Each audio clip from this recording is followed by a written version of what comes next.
Alors, on entend beaucoup parler de l'ingénierie des prompts, là, comme la compétence à avoir. Oui, c'est vrai. Mais est-ce que c'est juste, bon, une mode passagère ou, comme le disent nos sources, un vrai mécanisme de survie pour, disons, 2025? C'est une bonne question. La question, en fait, c'est plus seulement de savoir utiliser l'IA.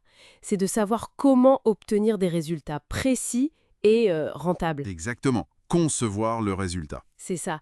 Et justement, il y a ce nouveau cours gratuit de Google sur Coursera, Prompting Essentials. Oui, j'ai vu ça. D'après les analyses qu'on a pu lire, c'est pas juste un certificat de plus, quoi. Ça pourrait être une vraie machine à levier. Intéressant comme terme. Donc, notre mission aujourd'hui, on va essayer de décortiquer un peu ce cours, voir ce qu'il y a dedans, et surtout, comment on peut transformer ça en source de revenus concrète. Sans avoir besoin de coder ou d'avoir des milliers de followers. Exactement. Sans code, sans audience énorme. Bon, allez, on regarde ça de plus près. Ce qui est fascinant, je trouve, c'est ce changement de paradigme que soulignaient les sources. L'IA en soi, bon, c'est l'outil, mais la vraie compétence, ça devient cette capacité à concevoir des résultats. Engineer outcomes, comme ils disent. Oui, c'est bien ça. Et le cours Google, justement, il semble donner un cadre pour ça. Et la différence, elle est assez frappante, hein. Les sources disent qu'un bon prompt, un prompt efficace, il fait en moyenne 21 mots. 21 mots? Ah oui, quand même. Eh bien choisi. Alors que l'utilisateur moyen, lui, il est plutôt autour de 9 mots. D'accord, donc on voit tout de suite le potentiel d'amélioration, quoi. Clairement, l'écart est là. C'est un point super important. Et ce cours Google alors, Prompting Essentials, il est comment? Apparemment, il est assez direct, sans chichi. Créé par la division IA de Google, donc les équipes derrière Gemini et tout ça, D'accord, du solide. et très accessible, même pour les débutants. Pas besoin d'un gros bagage technique. Ah, ça c'est bien. Et niveau temps? Moins de 9 heures à ce qui paraît. Ah oui, c'est rapide. L'objectif, c'est vraiment d'apprendre à penser et à communiquer avec l'IA, pas juste jouer avec. Compris. Apprendre le dialogue structuré en quelque sorte. C'est ça. L'accent est mis sur la structure de la pensée. Le cours, il a 4 modules. Ok, Le premier, c'est les bases. Comment on fait des prompts clairs, bien structurés. logique. Les fondations. Voilà. Le deuxième, il applique ça à des tâches pro, genre les emails, les rapports, les synthèses. Des trucs concrets du quotidien. Oui. Le troisième module, ça monte un peu en complexité, on s'attaque à l'analyse de données avec des prompts plus poussés. Et le quatrième module alors? C'est là qu'on rentre dans les techniques un peu plus pointues. Précisément. On explore les usages créatifs, le jeu de rôle avec l'IA, Ah oui? et surtout des techniques comme le métaprompting.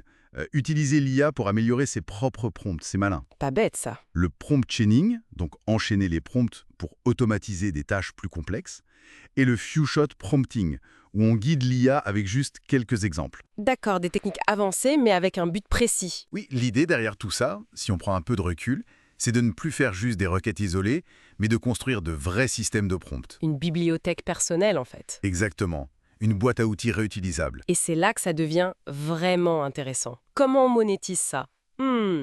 Les sources donnent 5 idées assez concrètes et plutôt accessibles. Ah, je suis curieux de voir ça. Première idée, devenir coach en prompt pour les petites entreprises. Tu vois, les coachs sportifs, les agents immobiliers, les artisans. Oui, ceux qui n'ont pas forcément le temps ou les ressources. C'est ça. Les aider à automatiser, genre les relances clients, les descriptions de produits, les FAQ. On leur crée des bibliothèques de prompts sur mesure et hop, un petit support mensuel. La proposition de valeur, c'est une mise à niveau IA sans embaucher, en gros. Exactement. Moderniser votre boîte avec l'IA. Facile. C'est pas mal comme approche, très directe.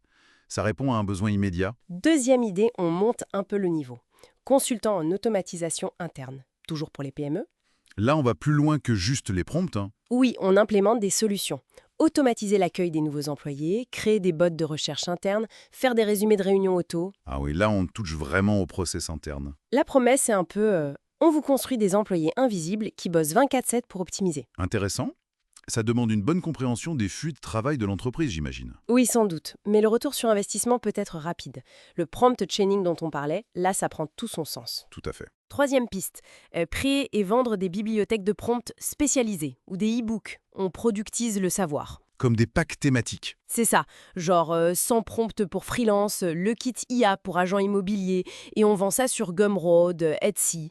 L'avantage, c'est l'échelle, une fois que c'est créé. Voilà, le message, partez pas de zéro, utilisez des systèmes qui marchent. Il faut bien cibler la niche, par contre. Oui, c'est la clé.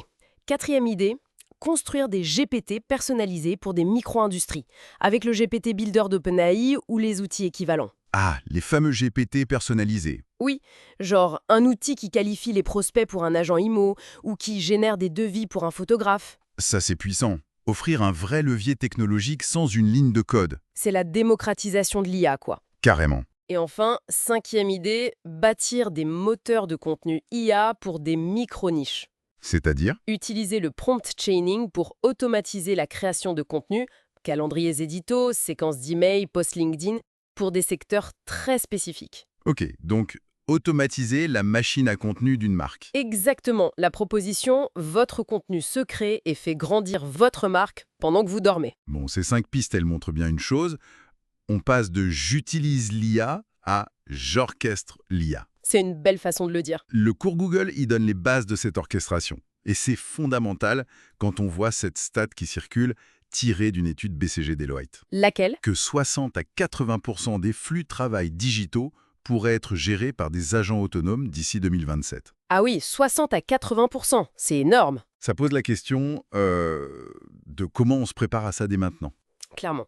Alors, si on résume un peu tout ça, l'ingénierie des prompts, cette compétence de dialogue avec l'IA, ça semble vraiment être une clé pour non seulement naviguer, mais aussi pour réussir dans l'économie numérique actuelle. Une compétence de levier. Oui. Et le cours de Google, c'est un point de départ, gratuit, accessible. Ce qui ressort des sources, c'est passer à l'action, c'est plus important que la théorie. L'exécution prime. Le levier est plus puissant que le travail acharné. Et la clarté des instructions compte plus que les diplômes. Il faut se lancer. Se lancer et garder l'élan, oui. Et peut-être pour ouvrir un peu la réflexion, au-delà de juste gagner de l'argent avec, ce qui est déjà bien. Oui. À terme, changer notre façon d'être créatif ou d'innover ou même de résoudre des problèmes complexes Mhm. dans des domaines qu'on n'imagine même pas encore. C'est une question ouverte, une piste à méditer, je trouve.